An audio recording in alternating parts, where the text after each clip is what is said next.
Oke baik, perkenalkan nama saya Freddy Martinaloo, NIM 1703030072. Di video kali ini saya akan mereview sebuah buku yang telah saya buat dalam bentuk PDF dengan judul Korupsi, Kewirausahaan, dan Kesejahteraan Sosial Global. Oke baik, yang pertama, hubungan antara kewirausahaan dan negara kesejahteraan.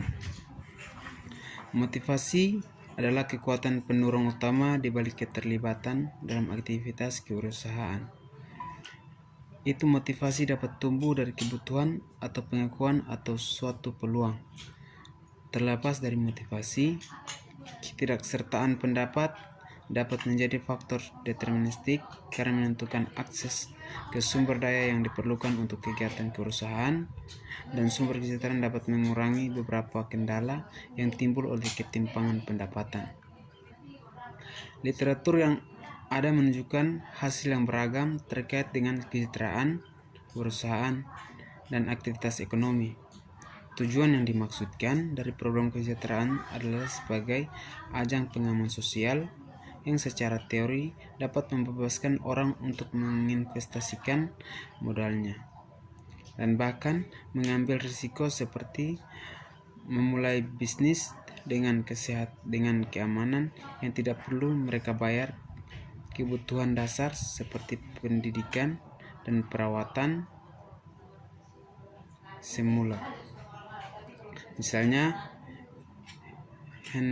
Henriksson meneliti Swedia, negara dengan program kesejahteraan yang luas dan tidak menemukan hubungan antara program kesejahteraan dan kewirausahaan. Agel berpendapat bahwa program publik sebenarnya dapat mengurangi motivasi untuk menabung pribadi.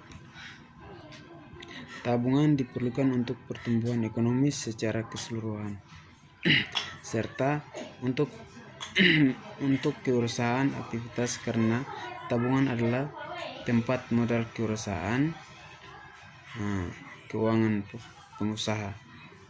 Lebih sedikit pertabungan pribadi juga berarti lebih sedikit akumulasi kekayaan dalam jangka panjang. Beberapa studi menunjukkan bahwa kekayaan pribadi memiliki pengaruh penting pada keputusan untuk terlibat dalam aktivitas kewirausahaan, dan posisi hubungan nyata antara kekayaan dan kewirausahaan ditemukan di kedua Swedia. Di banyak negara berkembang, perempuan memiliki akses pendidikan yang lebih rendah dibandingkan laki-laki. Alam Kontatres, negara maju melihat 18,80% pendapatan pajak selama periode yang sama. Menurunkan negara berpenghasilan menengah atas memiliki pendapatan antara 13,90 dan 17,44% pada periode yang sama. Antara 2011 dan 2015, negara berpenghasilan rendah melebihi pendapatan negara-negara penghasilan menengah ke bawah sekitar 2% poin dari PDB. Negara kesejahteraan juga memiliki kebajikan dan keburukan. Mereka dapat memainkan peran invest Ibrahim dengan membatasi keterlibatan dalam keputusan alokatif, dan bisa menjadi membantu tangan dengan mempromosikan kegiatan ekonomi swasta. Lebih banyak kesejahteraan dan layanan publik berarti sektor pemerintah yang lebih besar yang dapat banyak kesejahteraan dan layanan publik berarti sektor pemerintah yang lebih banyak yang dapat memiliki dua implikasi. Pertama, sebagai ukurannya, peningkatan pemerintah mungkin dapat mengambil alih kekuatan pengambilan keputusan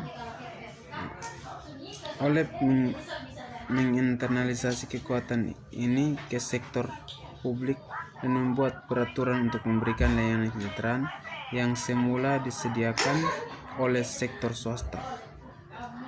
Birokrasi bisa meningkat. Menetapkan bahwa ukuran pemerintah memiliki dampak negatif dan penerusship. Kedua, sektor pemerintahan yang lebih besar bergantung pada banyak pajak yang substansial dan telah dikaitkan dengan pajak yang lebih tinggi secara kesehatan. Jika pajak sangat tinggi, itu bisa mengurangi aktivitas perusahaan karena individu mungkin harus menyerah lebih banyak keuntungan. Beberapa kondisi sangat relevan.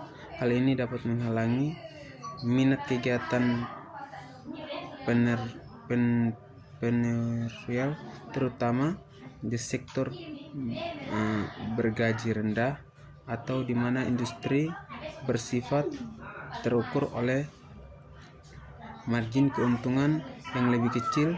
Jika pengambilan aktivitas mendekati pengambilan program kesejahteraan. Selain itu, pajak yang tinggi dapat meningkatkan gaya yang peluang yang besar pada pengusaha untuk menghasilkan pendapatan yang memberikan tekanan yang lebih besar pada pengusaha untuk menghasilkan pendapatan yang lebih besar dengan cepat. Selain itu, pajak yang lebih tinggi dan pemerintah yang lebih besar dapat mengurangi insentif bagi pengusaha untuk mendapat secara resmi bisnis karena pajak yang lebih tinggi dan biaya kepatuhan yang lebih tinggi terkait dengan pemerintah yang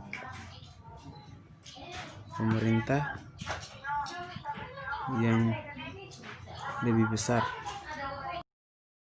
Oke, baik, yang berikut kewirausahaan sebuah tinjauan. Kewirausahaan dan lingkungan eksternal. Kegiatan kewirausahaan dinilai memberikan kontribusi positif bagi masyarakat melalui pendapatan lapangan kerja dan tinjauan lainnya. Namun tidak semua negara mengalami hal serupa. Tingkat aktivitas kewirausahaan sebaiknya ini bervariasi di berbagai wilayah dan di negara dengan tingkat pendapatan yang berbeda. Perkembangan ekonomi negara memiliki pengaruh yang signifikan berdampak pada aktivitas kewirausahaan, dan negara yang lebih maju cenderung menghasilkan lebih banyak aktivitas kewirausahaan. Arts in Turk 2001 menyarankan bahwa ini bisa terjadi dikaitkan dengan kebijakan kewirausahaan menghasilkan pertumbuhan karena berfungsi sebagai kendaraan yang inovasi dan perubahan, dan karena itu sebagai saluran untuk tumpahan pengetahuan. Jadi, dalam rezim globalisasi yang meningkat di mana komparatif tingkat negara-negara OECD bergeser ke aktivitas berbasis pengetahuan, tidak hanya itu, kewirausahaan memainkan peran yang lebih penting, tetapi dampak dari kewirausahaan itu adalah untuk menghasilkan pertumbuhan. Berikut perdebatan terkait kewirausahaan. Tidak ada definisi yang pasti tentang kewirausahaan. Sebaiknya itu didefinisikan dengan cara yang berbeda, oleh disiplin ilmu yang berbeda. Herbert Link 1989 mendefinisikan kewirausahaan dari perspektif ekonomi, memandang berusaha sebagai perilaku sosial dan fungsi ekonomi. Orang lain memandang kewirausahaan sebagai pekerjaan atau perilaku operasional. Istilah tersebut juga telah digunakan dalam bisnis konteks untuk waktu yang lama. Ksatria 1942 mendefinisikan wirausahawan sebagai pemilik perusahaan atau organisasi yang mengambil risiko dan menerima keuntungan. Pengusaha adalah dipandang sebagai pengambilan risiko, mengambil beberapa jenis risiko seperti sosial, psikologis, dan keuangan, atau Hearst and Peterson 1992. Schumpeter 1994, konsep sebuah perusahaan adalah menciptakan yang baru barang, mengembangkan metode produksi baru, membuka pasar baru, menemukan sumber baru, memasuk atau menciptakan organisasi baru, dan menghasilkan keuntungan. Pengusaha terlibat dalam penghancuran kreatif dan terus melakukan perubahan pada produk yang ada dan proses dengan memperkenalkan ide atau inovasi baru. Hayek 1942 dan Kirchner 1997, keduanya mengkonseptualisasikan berusaha sebagai seorang yang waspada dan menghasilkan peluang. Berikut ukuran kewirausahaan. Mirip dengan banyak konseptualisasi perusahaan, masa ada ketidaksetujuan tentang bagaimana itu dioperasionalkan dan diukur. Operasi literatur yang ada asionalisasi kewirausahaan dalam beberapa cara, termasuk sebagai wirausaha baru, perusahaan formal, kewirausahaan yang baru, lahir dan perusahaan baru. OECD mendefinisikan diri pekerjaan sebagai individu mengambil langsung jawab pribadi untuk menjalankan bisnis. Keuntungan yang dihasilkan dari aktivitas ini digunakan untuk menutupi menjalankan bisnis. Keuntungan yang dihasilkan dari aktivitas ini digunakan untuk menutupi pengeluaran pribadi ini dan bertindak sebagai penyedia asuransi bagi para pemangku kepentingan. Penggunaan berusaha sebagai ukuran kewirausahaan sudah mapan dan mendahului banyak kumpulan dan baru dan pilihan untuk mengukur kewirausahaan sebagai aktivitas bisnis baru atau yang diperlukan.